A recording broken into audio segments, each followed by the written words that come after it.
네, 이번 시간에는 창의성 개발에 대해서 배워보도록 하겠습니다. 지난 시간에 창의성이 무엇인가에 대해서 배웠다면 이번에는 어떻게 그 창의성을 개발해 갈 것인가, 또 더 창의적인 사고를 하는 방법들을 배울 것인가에 대한 방법론적인 부분을 살펴보도록 하겠습니다. 이번에 학습 목표는 이번 수업을 통해서 여러분들이 이제 창의적인 개발의 필요성에 대해서 설명할 수 있어야 되고, 또 창의성 발휘의 3대 요소를 나열할 수 있어야 되고요. 그 다음에 창의적인 개발 원칙에 대해서 설명할 수 있어야 됩니다. 그리고 창의성 방해 요인에 대해서 설명할 수 있게 하는 것이 학습 목표가 되겠습니다. 자, 첫 번째는 창의성 개발의 필요성인데, 21세기는 왜 창의적인 인재를 간절히 요구하는가?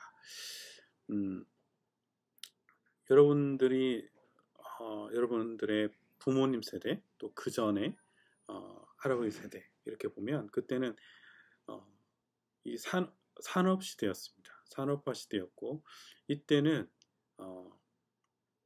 이런 창의적인 것보다 주어진 일을 성실하게, 똑같이, 정교하게 하는 것에 모든 지식이 또는 교육이 이루어졌습니다. 그 산업화 시대가 그런 것들을 요구했던 시대라 그러면, 지금은 지식 기반의 사회, 그래서 산업화 시대에서 지식 기반의 사회로 이동하면서 지식의 중요성, 또 새로운 생각의 중요성이 되는 거죠. 생각이 더 중요한 사회로 옮겨왔습니다. 그럼으로써 이제 창의적인 인재에 대한 요구가 일어났고, 지금 현재는 이 창의성 교육에 대한 많은 관심과, 그리고 그런 것들 요구, 사회적 요구를 따라서 우리 학교에서, 또 학과에서, 또 전 영역의 교육기관에서 이 창의성 교육을 주안을 두고 진행을 하고 있습니다. 한번 보면, 일단은 이제 산업사회와 지식기반 사회를 나눴을 때 살펴보는 거죠. 그래서 일단은 이제 경쟁 부분에서는, 산업화 시대에는 제한적인 경쟁 또는 품질 경쟁이었다면, 지식 기반에서는 무한 경쟁, 그리고 지역을 넘는 한국에서만의 경쟁이 아니라 전 세계적인 경쟁이 이루어지고 있고, 서비스 경쟁으로 바뀌었다라는 거죠. 일은 생계수단이었다면 지금은 자아실현, 자아만족을 위한 수단으로 바뀌었다라는 것이고, 조직은 수직적인 조직에서 수평적인 조직으로 바뀌었습니다. 수직적인 조직에서는 사실 어떤 창의적인 생각을 윗사람한테 얘기하고, 그것들에 대해서 공감하고, 그것들을 서로 오픈해서 얘기하는 그런 구조 자체가 어려운 문화, 조직 문화였다면, 지금은 수평적, 나이를 떠나서 또는 그 선후배를 떠나서 누구라도 자기 아이디어를 내놓을 수 있는 어떤 수평적인 구조로 조직이 바뀌었다라는 거죠. 그래서 전에 산업화 시대에는 회사의 조직이 부장, 과장, 대리 이런 식으로 수직적으로 이루어졌다면, 지금은 팀장과 팀원으로 이루어졌습니다. 그래서 팀장은 그 팀을 잘 이끌어갈 수 있는 경험과 리더십을 갖춘 사람이 팀장이 되고, 나머지 팀원은 수직 관계이지 않고 전혀 수평 관계로 이루어져 있고, 누구라도 이제 들어온 신입사원이라도 누구라도 그 팀에서 새로운 아이디어를 도출하고 그것들의 결과를 함께 만들어내는 그런 과정으로 이루어져 있다. 기업은 자본가 중심이었다면 지금 지식근로자라고 하면 내가 지식을 가지고 있고 능력을 가지고 내 개인적인 어떤 노하우를 가지고 있는 사람이 중심이 됐다라고 볼 수 있고요.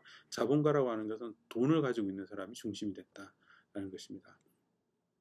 생산 방식은 소품종 대량 생산이었다면 지금 다품종 소량 생산으로 바뀌었습니다. 이런 부분들에 대해서는 제가 다음 기회에 좀 더 자세하게 설명을 드릴 기회가 있을 것 같습니다. 관계는 대립과 갈등에서 참여와 협력으로 바뀌었고요. 추진력은 자본에서 인간의 중심으로 바뀌었습니다. 경쟁력은 근면과 성실에서 창의성으로 바뀌었다는 거죠. 그리고 지식의 개념이 노하우에서 nowhere, 어디에 있는지 그 지식이, know what, 무엇, 어떤 지식들이 있는지, know why, 또 왜 그런 지식들이 필요한지, 또 know who, 누가 그런 지식을 알고 있는지에 대한 부분으로 바뀌었다라는 거죠.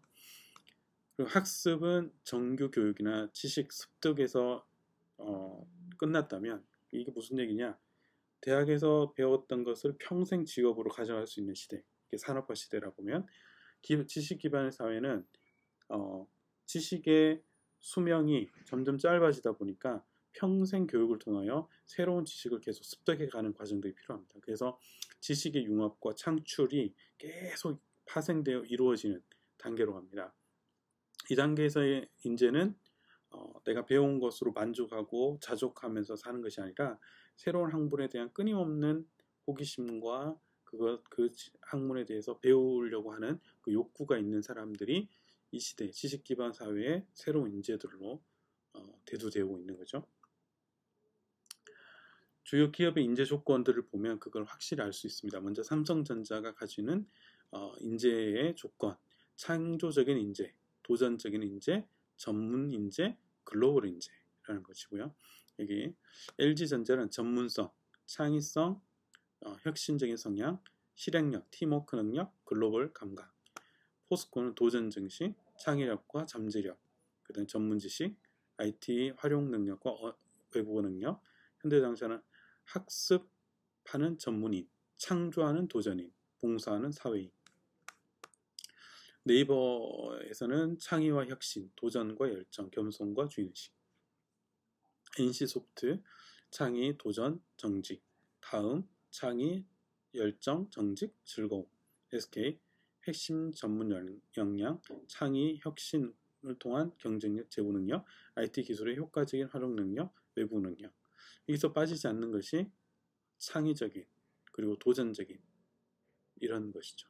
그래서 창의적인 인재를 요구하는 회사들이 많아지고 있다. 지금 현재는 이 시대를 주도하는 새로운 생각들을 찾는 그런 회사들이 있습니다. 그만큼 생각의 중요성이라는 거죠. 여러분들이 지금 시대에 지금 여러분 세대가 가장 처해 있는 문제가 뭐냐면 생각하지 않는 거예요. 그 생각하지 않는 것은 어디서 오냐면 사실 제가 말씀을 드리면 책을 읽지 않는 거. 책을 이 문자를 인지하고 문자를 통하여 어떤 정보를 취하지 않고 영상과 이런 다양한 다른 채널들을 통해서 단편적인 지식을 얻다 보면 생각의 깊이가 얕아집니다. 독서를 통한 지식 습득은 어떤 장점이 있냐면 그 행과 행, 글자와 글자 간의 이동을 통하여 생각을 많이 해야지 그 문자를 이해할 수가 있습니다. 그만큼 생각을 할 수 있는 훈련이 독서를 통하여 되지만 지금 현재의 그런 창의적인 학습을 할 수 있는 여건들이 안 된다는 거죠. 그래서 여러분 스스로가 정말 창의적인 인재가 되고 싶다라고 한다면 시간을 내서 책을 읽었으면 좋겠습니다. 그리고 생각을 많이 할 수 있는 책들을 많이 섭렵하고 그 책을 통하여 여러분 생각의 깊이가 또 여러분의 창의성이 더 개발되는 그런 것이 되면 좋겠다라는 생각이 듭니다. 자, 토렌스라고 하는 미국 교육 심리학자가 창의성 모델을 제시했는데 창의적 사고와 행동이라고 하는 부분들은 창의적인 발상 도구와 지식과 경험, 그리고 동기부여 이 세 가지 축을 가지고 이루어진다라고 봤습니다. 자, 첫 번째는 동기부여입니다. 적절한 보상이 필요하고 또 학업 환경, 근무 환경, 창의적인 생각들을 할 수 있는 학습 환경과 그리고 생각을 오픈할 수 있는 근무 환경이 이루어져야지 이런 창의적인 사고와 행동을 할 수 있다는 것이고요. 펀 학습, 펀 경영은 즐겁게, 행복하게 내가 좋아하는 어떤 분위기, 이렇게 억압받고 이렇게 눌려지는 분위기가 아니라 내 생각을 내놓아도 전혀 그 생각들이 공유가 되고 그 생각들이 수용이 되는 그런 환경들 속에서 창의적인 생각들을 한다는 거죠. 이런 것들은 여러분 스스로 그런 환경이 안 됐으니까 나는 못해라는 것이 아니라 여러분 스스로가 그런 환경을 만들어내고 또 여러분 스스로가 그런 보상을 스스로가 창조해내는 것도 필요하다는 거죠. 그래서 창조적인 생각과 행동을 해야 되긴 하는데 그런 분위기가 안 되는 환경이다. 그러면 나 스스로 그런 분위기가 되도록 노력하고 그 분위기 안에서 주어진 그 분위기 안에서 나 스스로가 동기부여를 할 수 있는 그렇게 하면 그런 분위기가 안 되더라도 내가 그런 분위기 속에서 창의성을 발휘할 수 있는 사람이 된다는 거죠. 그랬을 때 훨씬 더 경쟁력 있는 사람으로 또 인재로 그 사회에서 필요한 사람이 될 거라고 생각합니다. 그다음에 창의적인 발상 도구는 이거는 학습을 통해서 이루어집니다. 그래서 브레인스토밍이나 마인드맵, 그다음에 스캠프, 트리즈 같은 어떤 창의적인 아이디어를 도출해낼 수 있는 여러 가지 방법론들을 사람들이 개발을 해놓은 게 있어요. 그런 것들은 이런 학습을 통해서 배우면 된다라는 거죠. 지식과 경험입니다. 지식과 경험은 전공 기초 지식, 그다음에 정보 수집 능력, 집중력, 추진력, 인내심, 팀워크, 의사소통 같은 이런 것들은 지식과 경험이라는 거죠. 여러분들이 수업을 통해서 지식을 얻고 그다음 그 수업에서 과제를 진행하면서 정보를 수집하는 능력을 개발하고 그다음에 집중력을 통하여 학업의 집중력을 통하여 몰입하는 능력도 배우고 또 팀워크를 통하여 추진력과 또 인내심, 문제를 해결하는 데 있어서 잘 안 되지만 또 실패하고 그 실패를 여러 번 하면서 끝까지 그 문제를 해결해 나가는 그 인내심도 배우게 되고 팀워크를 통하여 그 팀을 함께 잘 되는 함께 성공하는 그런 과정들을 통해서 팀워크를 어떻게 해나가는가 또 의사소통을 어떻게 해나가는가 팀이 하나로 하나의 원팀을 만들어가는 과정이 어떻게 해야 되는가 내가 팀장으로서 어떻게 해야 되는가 또 팀원으로서 내가 그 팀워크를 어떻게 발현시켜야 되는가 이런 것들을 같이 고민을 해보면 좋겠다 생각이 듭니다. 이게 이제 세 가지 축이라고 보시면 되겠습니다. 창의적 개발 원칙인데요. 첫 번째는 호기심과 관심과 호기심으로 자랍니다. 그리고 유연성과 열린 사고가 있어야 되고요. 긍정적이고 적극적인 태도, 칭찬과 보상이 창의성을 증폭하는 거죠. 팀워크를 통하여 증폭되고요. 그 다음에 창의적 발상 도구가 필요합니다. 여러분들은 이제 관심과 호기심, 그리고 유연하고 열린 사고, 긍정적이고 적극적인 태도, 그 다음에 팀워크 이런 것들. 그래서 1원칙, 2원칙, 3원칙 이 부분은 사실 여러분들이 스스로 관심을 가지고 유연한 사고를 기르고 적극적인 태도를 갖는 거 이건 여러분들이 해야 될 몫이고요. 이런 칭찬과 보상 이번 수업을 통해서 여러분들의 창의성을 발현시키기 위해서 제가 여러분들 칭찬하고 또 그 창의성에 대해서 결과물에 대해서 보상해주고 이런 과정들이 필요하다. 팀워크 같은 경우는 여러분과 제가 함께 해야 됩니다. 여러분 스스로도 팀워크를 해야 되고 또 저도 여러분들이 팀워크를 잘할 수 있도록 끊임없이 여러분들 독려하고 도와주는 그런 과정들이 필요하겠죠. 창의적인 발상 도구는 학습을 통해서 되기 때문에 이번 수업을 통하여 이런 어떤 창의적인 발상 도구들이 있는지 배우고 또 실습해봄으로써 여러분들이 얻게 되는 것이 되겠습니다. 자, 창의적인 발상 도구는 이런 여러 가지가 있습니다. 브레인스토밍, 브레인라이팅, 그 다음에 역 브레인스토밍, 고든, 마인드맵, 스캠프, 피처링, 시네틱스, 수평적 사고, 수렴적, 발산적, 연쇄 질문, 그 다음에 KJ 분석법, 트리즈 이런 것들이 있습니다.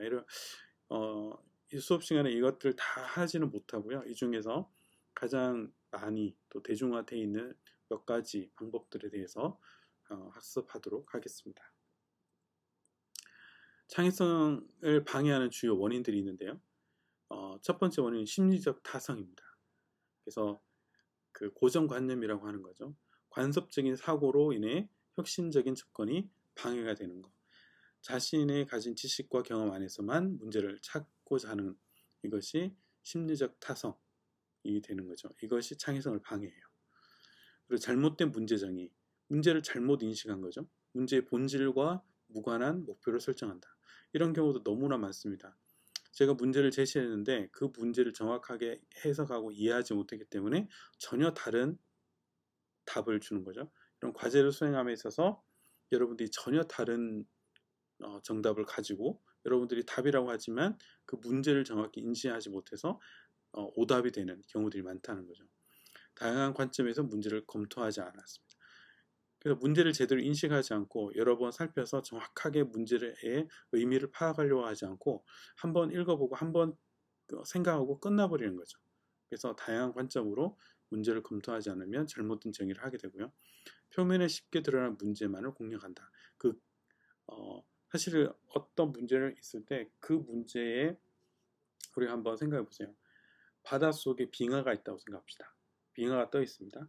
눈에 보이는 빙하는 작은 부분이지만 그 바닷속에 더 많은 빙하의 부분이 포함되어 있다는 거죠.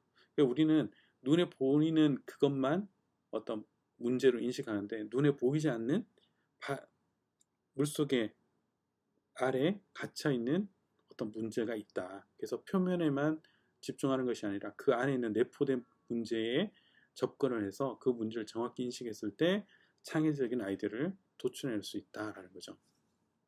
다학제적인 지식이 부족하다. 많은 문제가 다학제적이라는 것은 다양한 학문이라고 보시면 돼요. 그래서 많은 문제를 여러 분야의 지식들을 요구하는데 그래서 이런 지식을 어떻게 습득하겠습니까?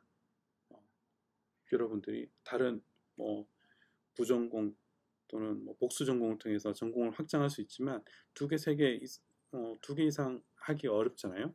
그러면 얻을 수 있는 방법은 많은 독서와 또 많은 다른 타 전공 사람들하고 많은 대화를 통해서 이걸 얻어가야 된다. 지식을 획득해야 된다는 거죠. 방대한 양의 전문 지식을 제대로 활용하지 못한다라는 것이 문제입니다. 그다음에 모순의 회피인데 문제를 숨겨져 있는 모순을 찾지 못하거나 모순의 직면 시 모순을 회피하는 경향. 그래서 문제를 그냥 넘어가려고 하는 거. 타협안이나 절충안으로 해결하는 경향. 적당히 타협하려고 하는 그런 모순 회피가 창의성을 방해한다는 거죠. 이 정도면 됐어 라는 거죠. 이 정도면 됐어 라고 하는 그 마음이 모순 회피라고 보시면 되겠습니다. 자, 창의성을 개발한 교육 사례가 여러 가지가 있는데 이 부분은 넘어가도록 하겠습니다. 자, 창의성 이제 학습을 정리하면 창의성을 발휘하는 세 가지 요소, 3대 요소를 같이 얘기를 했고요. 창의성 개발의 원칙을 6가지와 발휘하는 3대 요소와 연계하는 그런 것들을 설명을 했습니다. 그리고 창의성을 방해하는 요인 4가지를 살펴봤습니다. 여러분들이 다시 창의성에 대한 부분들을 살펴보면서 어떤 부분들이 내가 부족한지 또 어떤 부분들이 나의 창의성을 방해하는 요인인지를 한번 잘 생각해 보시고 그 부분을 고쳐가려는 그런 노력들 속에서 여러분들의 창의성이 앞으로 더 발현될 수 있도록 노력했으면 좋겠고 또 저도 최선을 다해서 돕도록 하겠습니다. 자, 다음 시간에 만나도록 하겠습니다.